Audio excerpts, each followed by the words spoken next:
Welcome to Study Loop. Okay, so essentially here we're comparing the period of a physical pendulum B to the period of a simple pendulum A. So the period for a simple pendulum, we'll call this TA, is just 2 pi root L over G.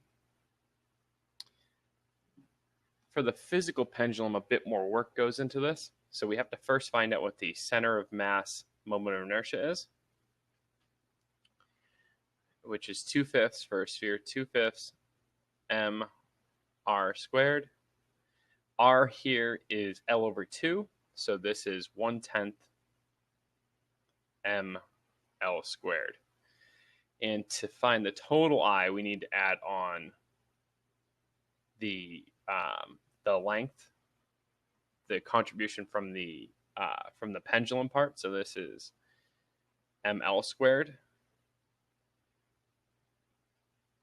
plus the 1/10 ml squared for the center of mass moment of inertia. We get 11/10 ml squared. Okay, and then to find the period, we look at the square root of the ratio of the moment of inertia to the mgd, where d is the distance, it's the length of the pendulum. This is 2 pi 11/10 ml squared over mgl.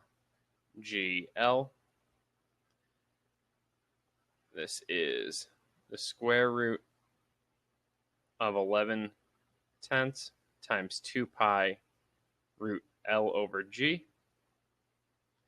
So then the period of B is square root of 11/10 the period of A.